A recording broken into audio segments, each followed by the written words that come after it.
oportunidade. Agradecer ao Senhor porque Ele tem nos honrado. E louvar ao Senhor porque Ele é bom e a sua misericórdia dura para sempre. Irmãos, não sei se é a palavra certa, mas eu fico até meio constrangido de estar pregando no meio desses homens de Deus. Zumade, Leandro, Beto. Depois da saudação do Beto, eu fico até bem difícil de pregar, mas vamos lá.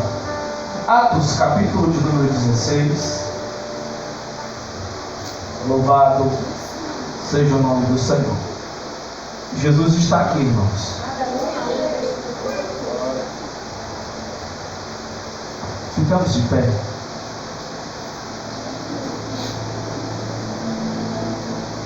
Bendito é o teu nome, Jesus.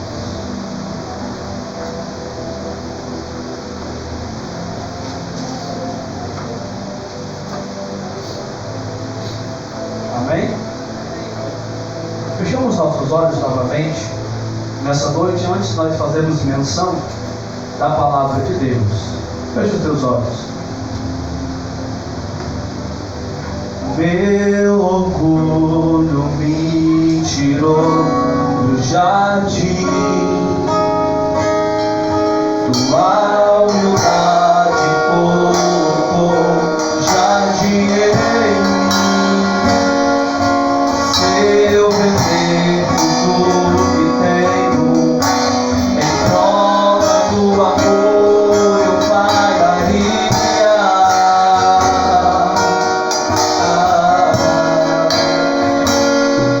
Pois o amor não se compra, nem se merece.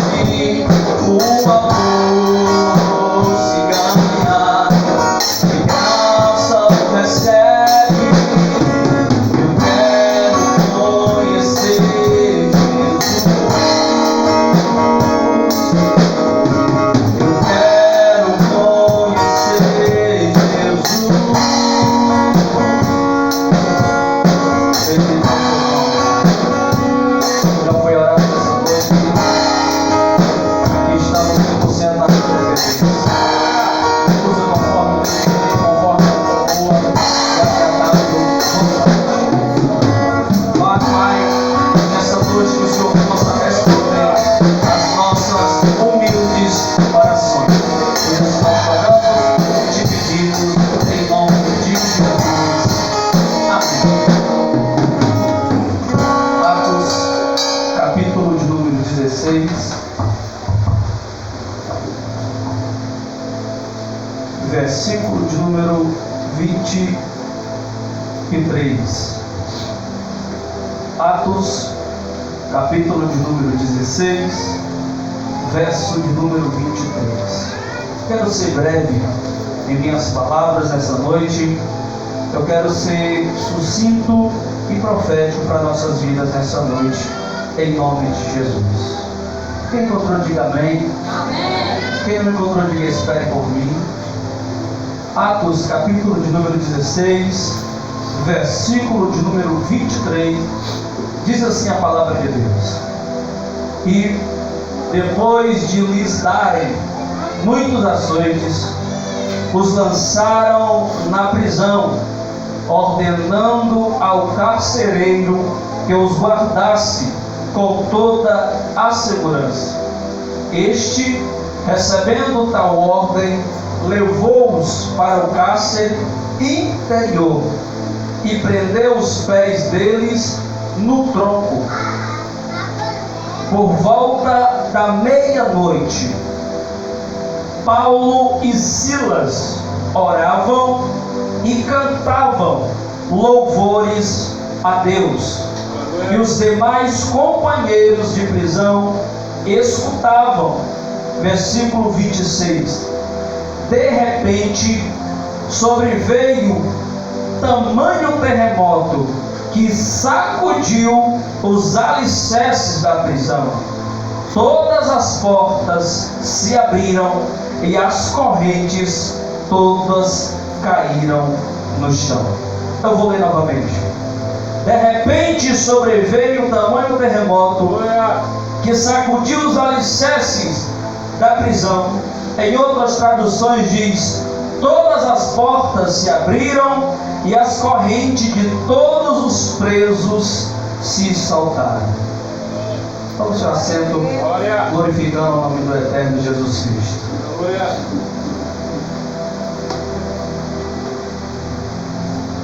Bendito seja o nome do Senhor Jesus. Amados e queridos irmãos, quero nessa noite ministrar uma mensagem bastante simples para nós entendermos o que o Senhor quer falar ao nosso coração nessa noite. Em Atos capítulo de número 16, a Bíblia vai nos contar uma história da segunda viagem de Paulo missionária. A Bíblia não vai dizer que Paulo era um dos, mas Paulo foi o maior implantador de igrejas nesse tempo. Paulo sempre viajava para pregar, para anunciar o Evangelho de Jesus Cristo. Paulo passava talvez alguns perrengues, mas isso não impedia e nem empatava dele pregar a palavra do Senhor. No capítulo 16, no versículo de número 1, se você quiser acompanhar comigo, a Bíblia vai nos contar uma história bastante interessante dessa segunda viagem missionária do apóstolo Paulo. Sabemos nós que o livro de Atos foi escrito por Lucas, por Dr. Lucas. Alguns historiadores vão nos contar que Lucas não terminou o livro de Atos porque talvez ele foi preso, e outros contam dizendo que Lucas não terminou o livro de Atos, que parou no capítulo 28, porque nós, como Igreja do Senhor, estamos dando continuidade ao livro de Atos dos Apóstolos. A Bíblia vai dizer que Paulo chegou a uma cidade chamada Derbe. Quando ele chega na cidade chamada Derbe, perto de Listra, ele encontra um homem chamado Timóteo. Timóteo era filho de uma mulher judia, mas porém filho de um pai grego. A Bíblia diz que Paulo convida Timóteo para a sua segunda viagem missionária. Mas nessa segunda viagem missionária estava Paulo, Lucas, Silas e Timóteo. Os quatro saíram para viajar, mas bem antes da viagem, Paulo chamou a Timóteo e circundou a Timóteo, porque eles iam passar por algumas cidades que tinham judeus. E os judeus iam perguntar a Paulo se Paulo estava cumprindo aquilo que foi decretado pelos apóstolos e pelos presbíteros daquele local, que todo judeu tinha que ser circundado. E a Bíblia diz que eles começam a viagem. E se você acompanhar comigo, irmãos, para nós entendermos a palavra do Senhor no versículo de número 6, a Bíblia diz que eles percorreram a Frígio e a Gálata. Mas só que a Bíblia diz que eles foram impedidos pelo Espírito do Senhor de pregar na Ásia. A Bíblia também vai dizer no versículo 7 que eles chegaram perto de Mísia e queriam pregar lá em Troade. Ou melhor dizendo, eles chegaram perto de Mísia e queriam pregar em Bitínia. Mas só que mais uma vez, presbítero Leandro, eles foram impedidos de pregar naquele local pelo Espírito do Senhor.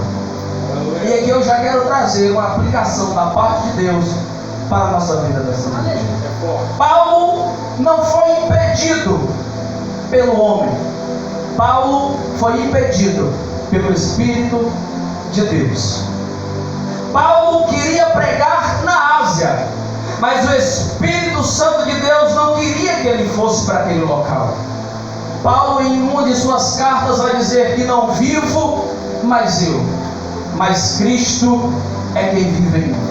E eu aprendo que quando Paulo está dizendo isso, Paulo está dizendo: a vontade que prevalece na minha vida não é a minha, mas a vontade que prevalece na minha vida é a do Senhor Jesus Cristo. Entendamos que Paulo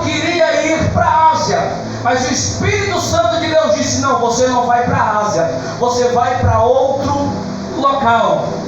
A Bíblia diz que de madrugada Paulo tem um sonho com um certo varão. O varão no sonho chama Paulo e diz: Paulo, vem para Macedônia nos socorrer.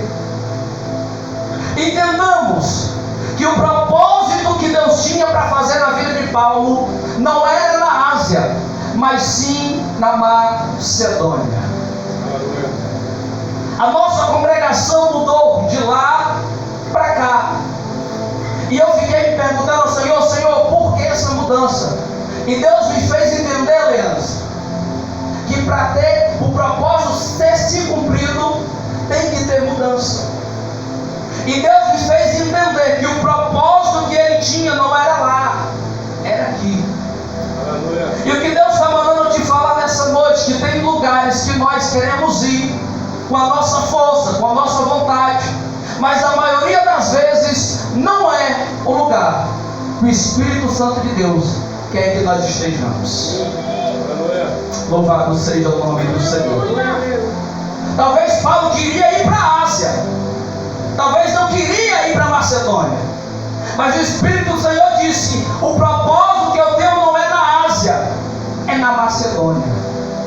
Talvez você chegou aqui nessa noite, talvez você mudou de casa, de bairro, de cidade, eu não sei, mas você talvez deve estar se perguntando ao Senhor: Senhor, por que isso aconteceu na minha vida? Mas o Senhor me incomoda te dizer que o propósito que Ele tinha na tua vida não era lá, era onde o local que você estava. Por que, irmão? Porque na maioria das vezes o Senhor, para salvar uma pessoa, Ele movimenta o mundo, Ele movimenta a terra, Ele movimenta a todos. Aleluia.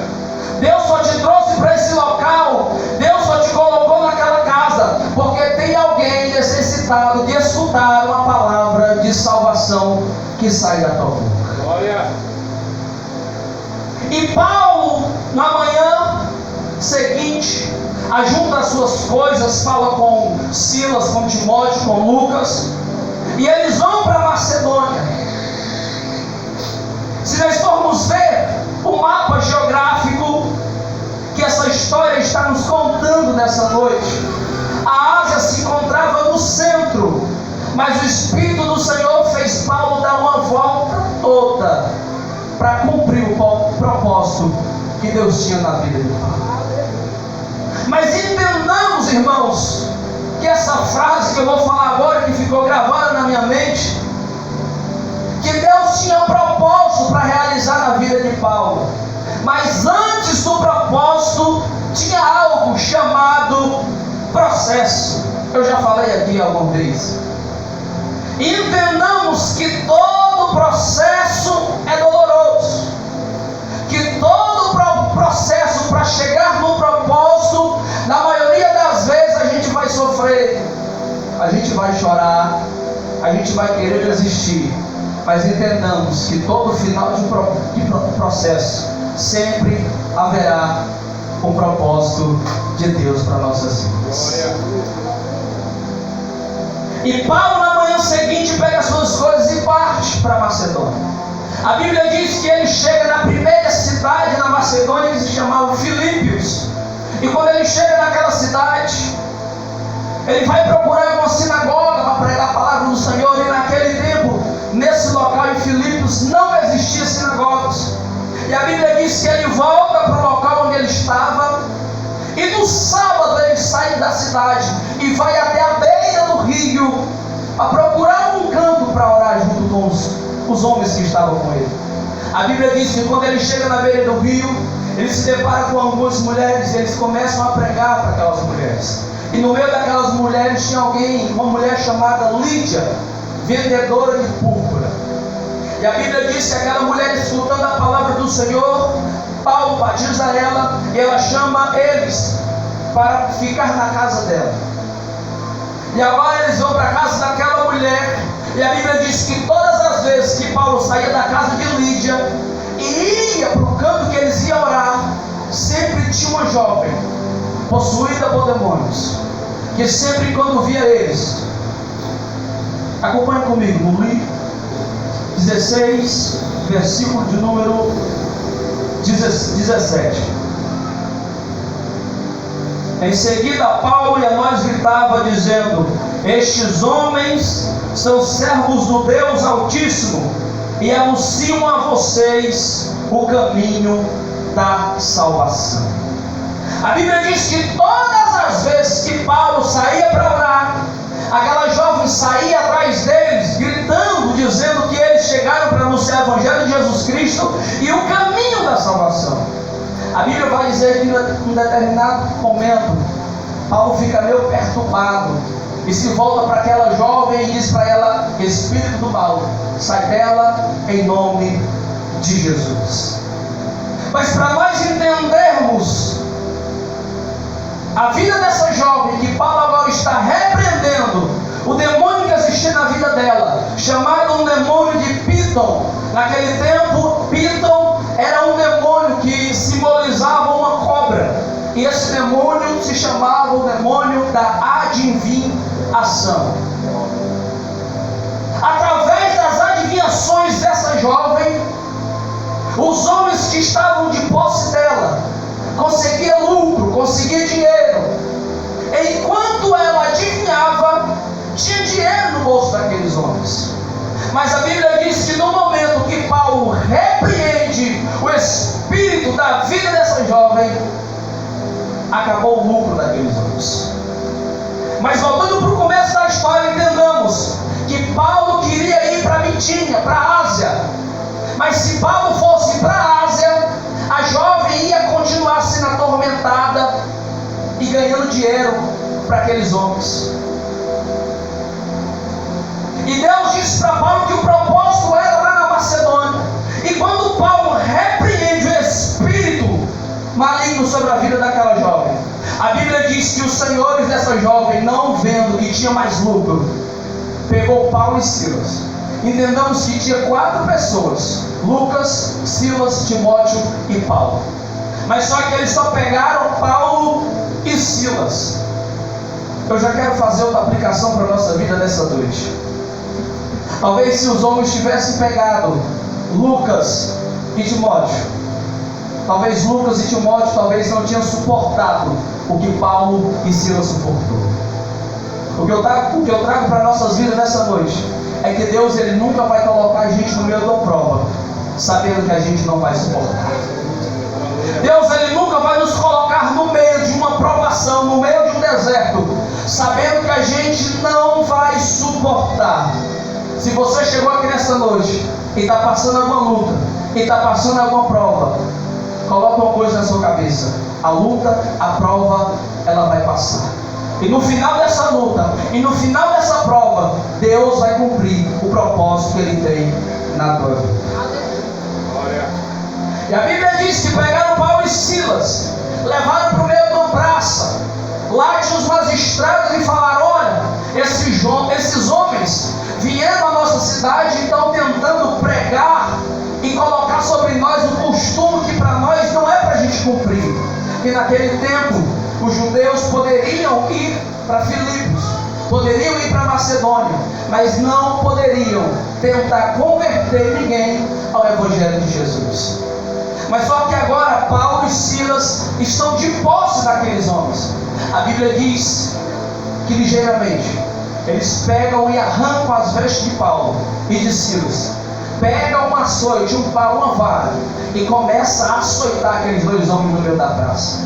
E a Bíblia diz que eles chamam um carcereiro e mandam colocar Paulo e Silas dentro do cárcere. Entendamos que a Bíblia diz que eles mandaram o carcereiro colocar Paulo e Silas no cárcere interior. Entendamos que naquele tempo existiam prisões interior e existiam prisões exteriores. A prisão exterior era mais do lado de fora, e quem estava preso mais do lado de fora poderia receber alguma visita. Mas agora quem estava dentro da prisão interior não recebia nenhuma visita. Já não bastasse eles estarem agora todos chibateados, cansados de levar peia.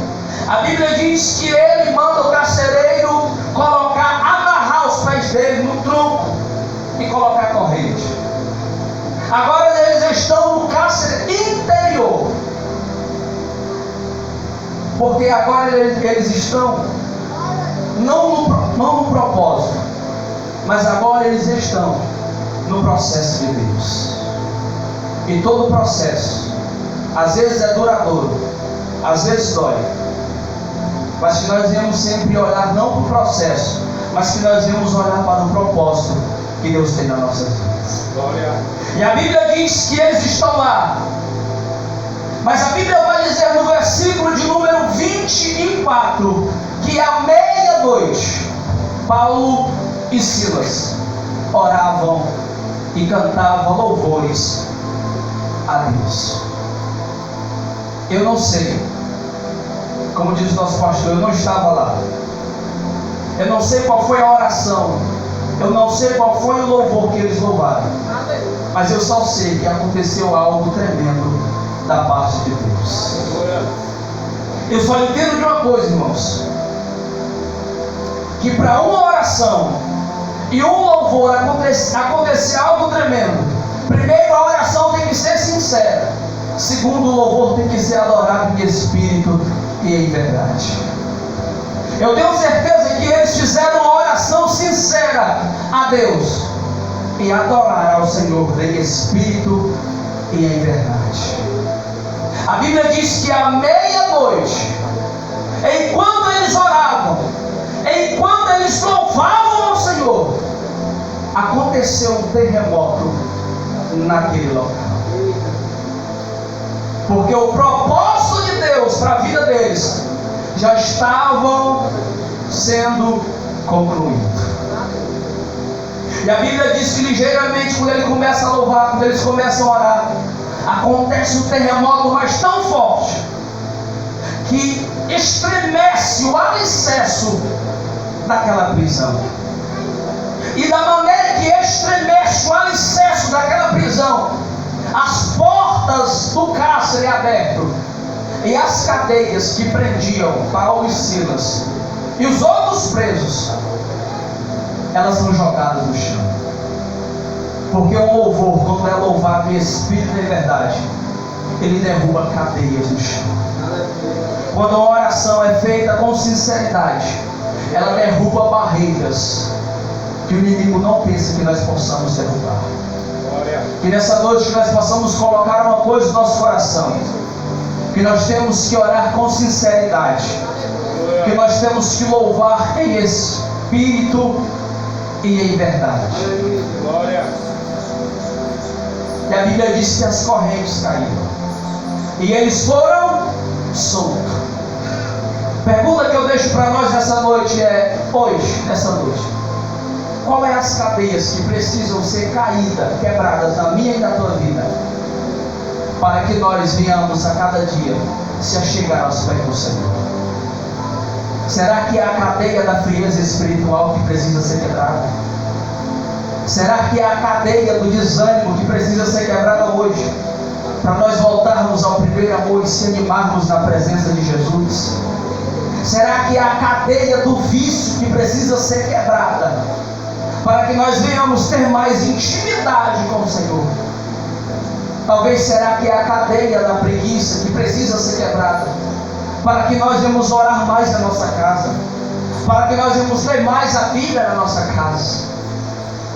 Qual é a cadeia que precisa ser quebrada na nossa vida nessa noite? O Senhor te trouxe aqui nessa noite para te dizer que hoje é noite de cadeias vir ao chão.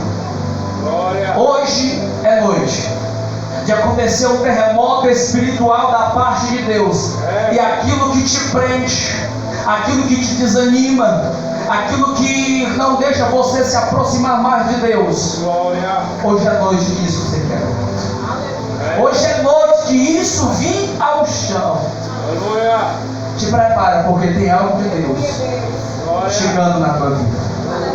Te prepara que as cadeias hoje vão ser quebradas pelo poder da fé. Eu creio nesta palavra. E que nós entendamos que vai ter propósito na nossa vida, que nós não vamos entender o porquê, que nós não vamos entender a situação, que nós não vamos entender